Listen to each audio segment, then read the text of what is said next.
Man, these diaspora wars are starting to get more intense every day. Now, ever since us as foundational Black Americans, we started to separate ourselves and delineate. Everybody's, coming after us, and we've been saying for years now, we don't have a problem with Africans or Caribbean people. We got a problem with tethers, those that undermine us, those that come here, right, and seek to replace us by having close proximity to the W man, right? That's what we're talking about, right? You guys come to America, you should be, if you're not fighting with us, you should be doing what you got to do to become the best version of yourself. And don't even, why mention us? Why talk about this unity when y'all don't even practice unity in your own country? Like, you guys are holding us to a certain standard that you yourself don't even do, right? We see what's going on over in Africa. We see what's going on. Like, we saw the situation with Nigerians, right, and Ghanaians, right? We saw how everybody wants Nigerians out of their country. Like, we're not blind. We can see everything. We see what goes on in Jamaica, Trinidad, and all these different places. But y'all come here because you guys use this fake unity. Y'all don't want to be unified with us. Y'all want close proximity to the W man because you believe that the only way we achieve these things is to have close proximity to him. That's why when y'all leave Africa, y'all run to South Africa. Y'all don't care nothing about the South Africans. Y'all want to be under that W man system because you feel like he's better. I've had Africans tell me this, right? But this Haitian, he came over to Dave Anderson's platform, right, to have a discussion about unity, man. And why did he do that, man? Brother Dave, my fellow Philadelphia brother, man, lit into this guy like no tomorrow. How come you're talking about a diaspora when Haitians can't stand Dominicans and Dominicans can't stand Haitians? Please explain. Well, that's a deep conversation. No, it's not. You're talking about a diaspora. Last I checked, the diaspora means everybody all in, right? Melting pot, right? You're on the same island. You're obviously black. You're obviously black. How come there's no diaspora between the same people on the same island divided by an imaginary line? And go. Okay. When we got our independence, we actually forced the independence of the Dominican Republic as well. Unfortunately, around 1930, you had a president by the name of Rafael Trujillo. Rafael Trujillo created a system of where he implemented a lot of Europeans coming in because he basically wanted to make the African gene or the melanin away from Dominican Republic, which is why that actually gave birth to why a lot of my neighbors say they're not black. Then when that came along, there was bigotry that came from where some Dominicans decided that they don't want Haitians to go over on their end. Now, this is where that went. So there's a lot of mental travesties and tribulations between us. So that's the whole conversation. Oh, so there's a lot. So what you're saying is y'all don't get along and there's no diaspora even on the same island, but you want a diaspora over here with us. You see how ridiculous that sounds? No, you see now that's okay, bro. No, I'm just asking, how does that work if you can't even do it on your home island? And we can now you see how when he said that, how he caught him, he said, no, see, that's okay, bro, because he had no comeback for that. Because see, they don't view us as a people of really having any culture. We're just in America. And we can come here and do whatever we want to do here, right? You guys don't count. That's exactly what they all do. And it gets exposed when you unpack this stuff, man. It gets exposed. Always talk about root causes in the past. Y'all, you're intelligent. It's clear. You're 50 years old. You mean to tell me that after all this time, after well over half a century, y'all can't understand that y'all the same? We all in the same melting pot? Where the melting pot at in Haiti? Where's the melting pot between Port-au-Prince and the rest of the Dominican Republic? I'm trying to understand how that works. If it can't work on your own, wait.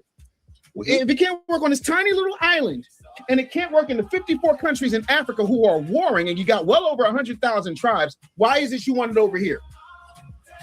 So, because you haven't proven the concept anywhere in the world where other black people are.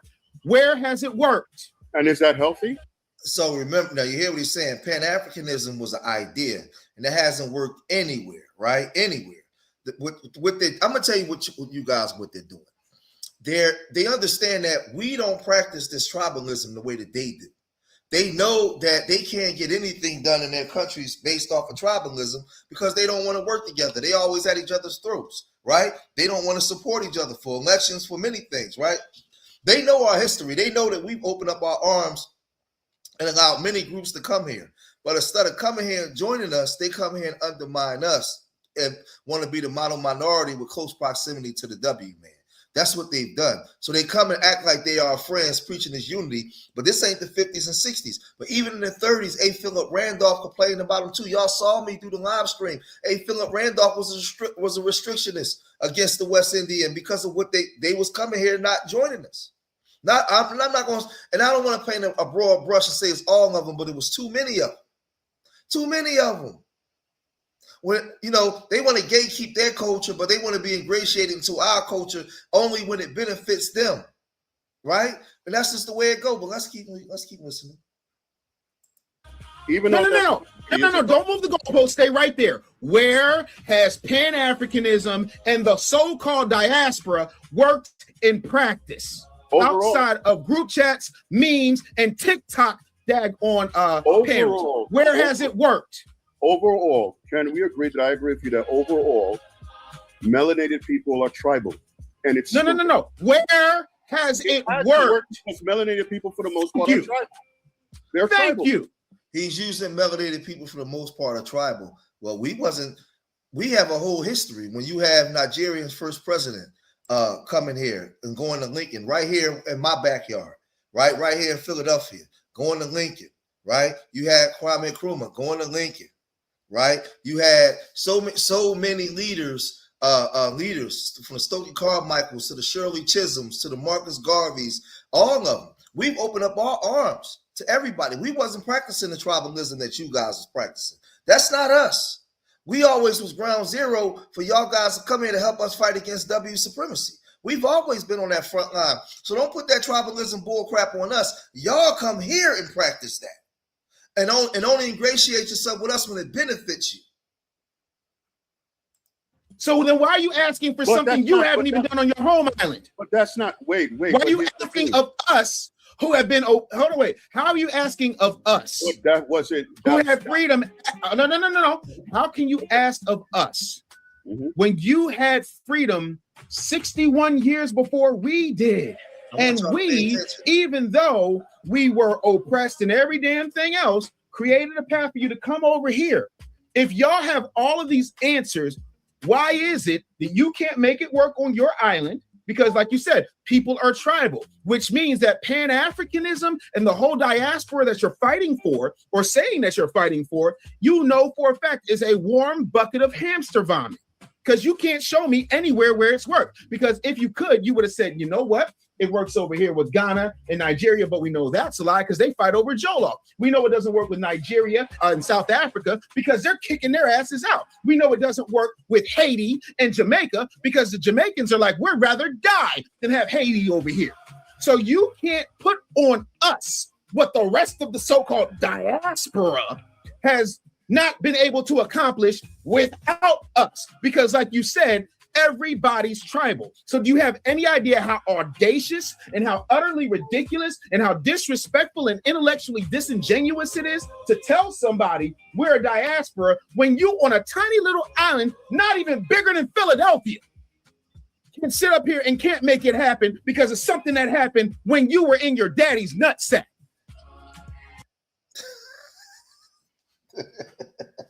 Hey, listen, man. But these are the things. But listen to what I'm saying to you. It's all the smoke screens. Cause see now I gotta get into the. Hold on 1 second. Hold on 1 second. 1 second. All right, we back. But now I got to get into the teach mode. This is the thing. They don't care anything about Pan-Africanism. Listen to me. They want close proximity to the white power structure. And they look at us as the only reason why we got 2 cars or a house or we have access to healthcare, insurance, 401ks, retirement. We have access to all these things because of the white man's power structure. That's why they want to come here. They're not unifying, but they telling us because they know that we've been fed a crock of crap about this Africa utopia, right? And they want us to conform to that. And as long as we're conforming to that, we're blinded by the reason why they're coming here. They're coming here now to usurp, right? Us. Now they're saying that they want unity, but they don't want unity, and they don't know our history. They don't know our story. They don't know that this W power structure is directly because of us. We invented everything in this country, damn near, right? We were the ones moving. It was our ingenuity, right? You guys want to come and benefit, but what you do is you disrespect us because you don't know our contribution. So you really believe looking over the hill, right, with some fake binoculars, like, man, look at those blacks over there.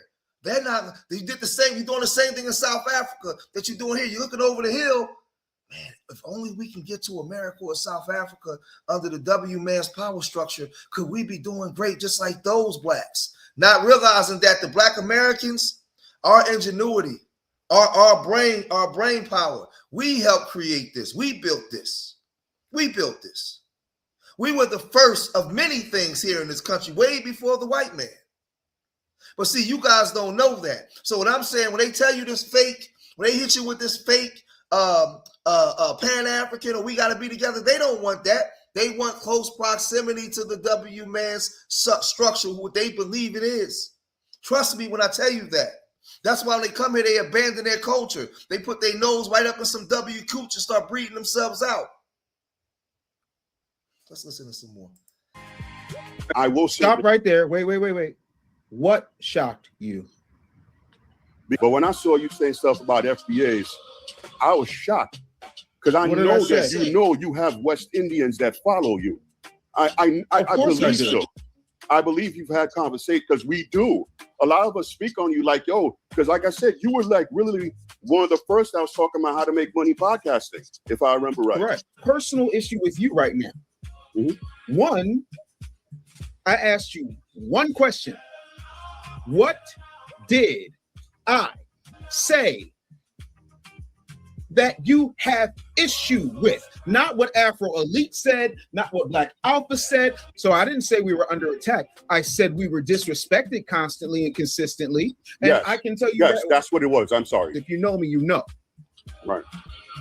I don't have issues with Haitians as a people. I have an issue with too many of you having a ridiculous amount of so-called righteous indignation when it comes to my people and what my people should be doing. The other part of that is, I love this country. This is my country. You, being someone who is of immigrant descent, are a citizen, but you are not a foundational Black American.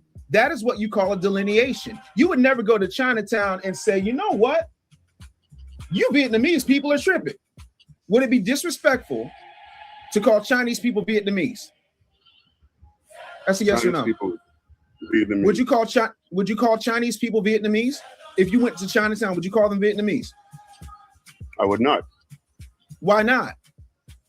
Because they're Vietnamese and if they act visited. But okay. So okay, but aren't no. But are Chinese people and Vietnamese both Asians? Yes, they are. But there's a distinction, not only culturally, but from genetics, by and large, exceptions not disproving the rule. Would you concede to that? There's a difference between this, and this, correct? Of course. Okay, then. So, no matter where you were born, you are not of my lineage. I am not responsible to take up for Haitians, nor am I responsible to take up for Ghanaians, nor am I responsible to take up for Nigerians, nor am I responsible to take up for Jamaicans. I, as a foundational Black American, am putting my people first. Do you know who Byron Donalds is? Yeah, he's a traitor. No. Do you know who he is? Yes, Byron Donalds. He's a politician in Florida. What is his lineage? He's Jamaican. Okay, cool. Panamanian. He's Jamaican. So that's a Caribbean who is going on record as saying that he is against reparations and foundational Black Americans don't need it. He has also said that life was better when we were under Jim Crow. Now, see, this is the thing. Dave is exposing all this. And the issue is, you guys out there don't do a good enough job in calling out your sellouts. You'll call them a sellout now, but for the most part, y'all keep quiet because at the dinner table, y'all agree with them a lot of things that they say. And see, a lot of this stuff is coming out, man. And I'm not saying all, but far too many of y'all agree with this foolishness, right? So now you call him a sellout, but how many videos can we see where he's calling Byron Donald a sellout and holding his people accountable for the things that they say about us? We'll see. Do you not see how that's a little bit undermining? Now that you're saying that from that aspect, yes. How do you see it from that aspect? What are you talking about? This guy's supposed to be an educator. Well, you're supposed to be a pan-African revolutionary. You called them a sellout. So now see the 5-2 fake out, the 52 fake out. Now that you're saying it from that angle, yes, man, you saw it from all angles. Just like there are Americans who literally has said, if you're saying it from that aspect, there are FBAs and there are Americans that has said bad things about stereotypically about Haitians as well. Again, you're comparing bad things to people. No. You're comparing bad things to people who write policy. You're talking about bad things. You're talking about names, which for me personally, respectfully, as a 50-year-old man, I will tell you it might be time to look into therapy. I don't care if it's talk space. I don't care if it's the couch. I don't care if your primary care physician recommends somebody. If you're comparing being teased and being called names to somebody writing policy and laws that are keeping you from things. Do you know who Sheila Sheriffis McCormick is? Now that you go, you see this, and see, I'm glad that he's unpacking this, right? He's unpacking this guy like, like luggage, man. Listen. You guys were made fun of, but every name that you guys were made fun of, we called ourselves that first. We didn't call y'all nothing that we didn't call ourselves, right? But we never created policies to undermine y'all or kick y'all out. You never saw us marching in the streets to get y'all kicked out, ever. So this stuff is so freaking disingenuous, man. But I'm glad he's doing this. From there. No. It's a yes or no. Do you know who she is or not? Where do you do you know who she is? I do not know her. I do know Byron. Okay, wait. Let me ask you something else. Do you know who Mia Love is? I do know these people, yes. Okay. But now, you know what they all have? What do you know about them? What do you know about them? As far as I know, they're politicians, but they all have. And what else? And what else are they? Hmm? And what else are they? You know what they are. You mean like Malcolm X? What? No, not like Malcolm X. What else are they? From what I guess going by what you're saying, they're Caribbean. No. Okay, they're Haitian. I don't know. They're Haitian. Okay. Writing policies and speaking out against foundational Black Americans. You can't find, hell, you Haitians, respectfully, and I'm speaking from a historical context, you Haitians are so elitist that when Wyclef Jean, who last I checked was an American-born Haitian man, came back to his mother country or the country of his descent and tried to run for president. Do you know what your countrymen and your lineage did to him? By all means, I do know. What did they do? Tell everybody who doesn't know. He was actually he was trying to run for president. And what did Haitians do? They basically did not, because he was not born at the time. He was not born, but that's the excuse that they used. What gave it away?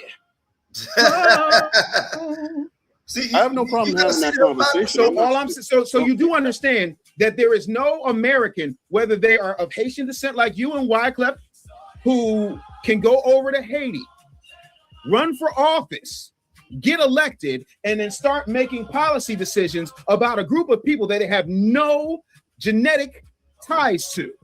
You do understand that, correct? Educate the audience as to what tether means. Trying every tactic to hijack everybody's reparations. Tether.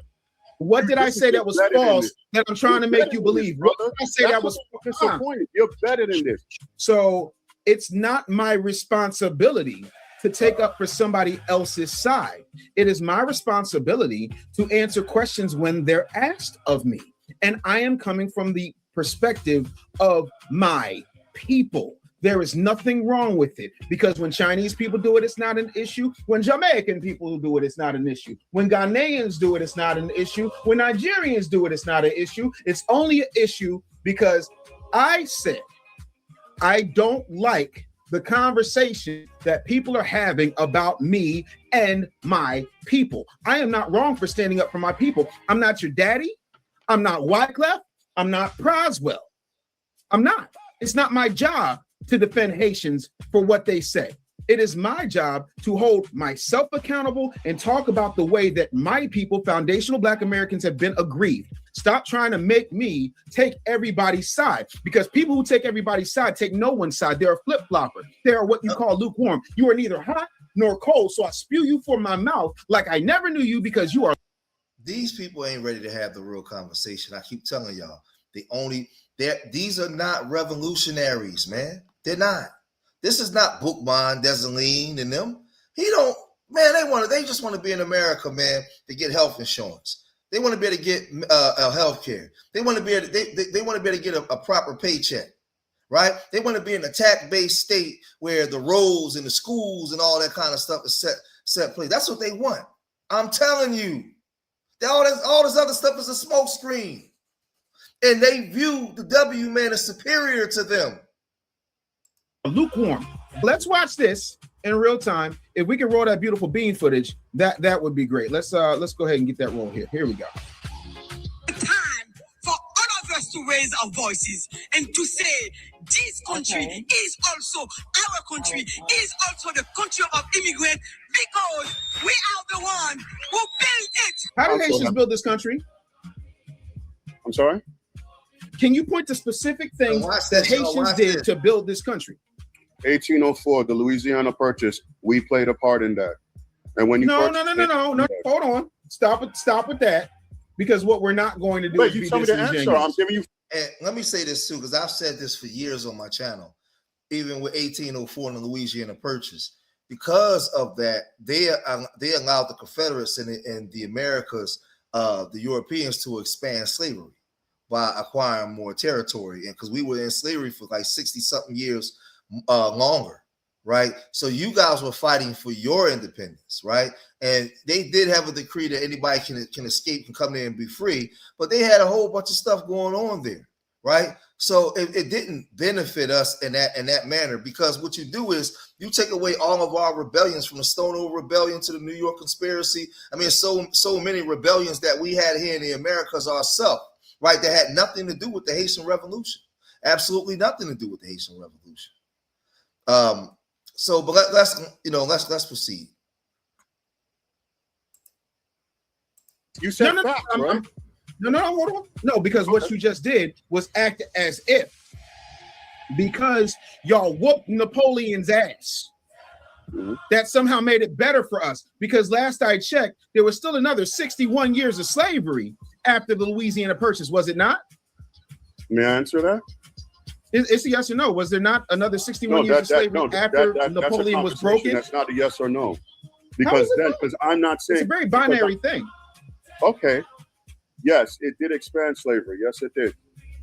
Okay. And who did black people at that time benefit from the Louisiana Purchase, or did white people benefit? Did the United States government, which was all white, benefit from the Louisiana Purchase? Did one white man offload? Did one white man offload to the American government his territory to the white government? No, he did not. So Napoleon did not offload his states. I'm sorry. Yes, the United States. Yes, he did. And again, how is that building the country? Is that not somebody just having a fire sale to help other white people?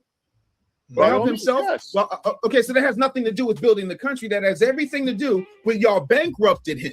That wasn't your intent going in. Bro, no. I love Haitian history when it comes to the revolution of 1804. Exactly. That was not the intent. Y'all were fighting for your own freedom against the French. As a result. And the crazy part is, even when I was practicing hardcore pan-Africanism, I always said, and this is the thing that I don't like what they do, because, when we was teaching the diaspora teaching, I always said that Juneteenth in 1804 was our combined holidays, right? That was our 4th of July's, right? But the thing is, they don't take the time to actually study our history and our story. They only care about their story. They want to push their story on us. That's why they never work. Because the thing is, even as a foundational Black American, I was still thinking about them and considering them. They was only considering me to use me. They didn't care. I was still considering them. Juneteenth, 1804, when we start getting our freedoms from our rebellions, let's combine them as a people, right? And have diaspora day at one point, right? When I was a hardcore pan-African. I was teaching this, I was saying this, but what I didn't realize was none of them was on that. Not all of them. But a lot of them wasn't practicing that. But let's proceed. Mm-hmm. Napoleon was so broke and broken. Congratulations to Saint Louverture and everybody who went and started slicing necks and cashing checks on him to a point where he had no choice but to offload that. That's like saying, are you familiar with penicillin? Do you see, even when we checking them, we can still give props to Haiti? Do you see how that we can still do it? You see the difference between us and them? You see the difference? Yes, I am. Do you know how penicillin was invented? Moldy bread. Moldy bread because? Put me on. I know it's moldy bread. See, no, it's moldy bread. Let me drop this down so that everybody can see it. See, the reason penicillin was invented because somebody left a cheese sandwich next to a particular set of chemicals, and as a result, penicillin was invented. Saying that because you guys bankrupted Napoleon, and Napoleon had no choice but to sell what became the Louisiana Purchase, is the equivalent to you leaving the cheese sandwich next to the Bunsen burner. Yes, it's there, but it didn't build the country and it did not benefit us. It only made our oppression expand. But I agree. Tell me about Project 25. How much of it have you read? I have not read the whole thing. Then what are you talking about? Did you read Agenda 47? Are you pro? No. 25? I am not. That's not the point. Okay. Have you read Agenda 40? I want y'all to pay attention how they just regurgitate Democratic talking points. He said, yes or no. Have you read Agenda 47? Educate me. I have not. No, you haven't. Have you read, wait, because we're going to get to all of this. Have you read the contract with Black America? From whom? They've never read none of these things. They just use these talking points because these are the things that they're told to say by the Democrats. Because I told you that the Democratic strategy was to bring in all these immigrants, hoping that they would side with them to get laws passed inside the Senate and the Congress. But the Senate and the House. Let's just go. Exactly. So you're talking about things okay. No, are you saying from Trump? There's only one contract. No. Trump did not write the contract for Black America. Okay. Ice Cube and Dr. Claude Anderson did. You have not read it. You have not read Project 2025. You do not. Whoa. You do not know what Project 2025 includes, other than what somebody told you, like Roland Martin. Actually, correction. I know about Claude. I know about Claude Anderson and anything. I didn't say anything about whether or not you knew about Claude. He said Project 25. He wants to say I know about Claude Anderson. Claude Anderson, did I? That's not what I said. What I said was you did not read, to your own admission. You didn't read Agenda 47. You didn't read the contract with Black America. I am going to educate you. But what you're saying is, our voting rights got revoked. If our voting rights got revoked, then why are so many Democrats telling Black people to go vote? That doesn't make any sense. Stop listening to people who go, because they're not leading you down a road that makes any sense. Because of redistricting. Anybody, wait. Before Trump ran for it, Memphis, brother. Now he bringing up. What happened to Memphis? Now he bringing up redistricting. We broke this down already. See, this is what I'm saying, bro. Like, y'all know when y'all come on here and we go into the classroom, I already done broke this down. That's why I don't even be going live too much like I used to no more. Because we did this already. You got redistricted. So now where you have basically... No. Because, stop. Stop. 20,000 people. No, you listen with your mouth open. I don't understand. You told me to educate you. When I start educating, you start talking over me. So, redistricting has happened. What you're talking about is gerrymandering. Gerrymandering has happened with Republicans and Democrats. The same people who sit up here and say Black people are not a monolith are the same people who want Black people to vote monolithically, because traditionally, Democrats benefit from benign neglect. Redistricting means that you're drawing a district from one point of Louisiana all the way down and up to the other point of Louisiana to make up a 300-mile stretch where the majority of black people live in the state. People in Brooklyn do not have the same problem as people in North Philly. People in North Philly don't have the same problem as the people in West Philly, and the people in West Philly don't have the same problem as the people in King of Prussia. So, by the way, every time I turn around, every densely populated black city, for the most part, is run by either a black Democrat or an African American, including your city right now. So, Project 2025 has been around 9 years before the president ever ran for office. Y'all could have been read it, and you didn't. But you like listening to Taraji on the BET Awards talk about something that does not affect the fact that our schools are lackluster, being shut down, boarded, undereducated, but the money keeps going up for the amount of taxes they collect. And they telling, and now they're using our talking points, telling us this, the couch is always there. You have the black women saying that, hey, they tired of getting scraps from the Democratic Party, right? But they still regurgitate this Project 25 crap, where now they're calling the Democratic Party out and telling us to stay on. Like, man, this stuff is, you can't make this stuff up, man. I was exposed to this stuff all throughout the winter, man, blowing the whistle. And I told y'all that Democratic strategy didn't work, it backfired. And Donald Trump got in office and just undid everything that they wasn't. Listen, man, listen. A lot of these immigrants want to come here to have close proximity to the white power structure. They're under the guise of pan-Africanism, and I'm with you, brother. They are not with you. They don't give a damn about you. We are 100 years later. These are not our great-grandparents and grandparents of old. These are not the people coming in from Trinidad when Black Power was a global phenomenon. These are not those people, bro. These are a different breed of people. They don't care nothing about us. And now when we're calling it out, we're blowing their cover. Like, oh, my God, they finally woke up. They're practicing what we're practicing. Oh, man. So I'm glad that Brother Dave broke this down, man. I wanted to review this, man, because, you know, he's echoing the same sentiments that I've been saying, man. Shout out to Brother Dave, my Philadelphia brother, man. And I'm glad he set this guy straight, man. But y'all let me know what y'all think, man. If you made it this far in the video, hit that like button, subscribe to Street Media TV, leave your comments in the comment section. Remember, I love y'all. Till the next time. Peace.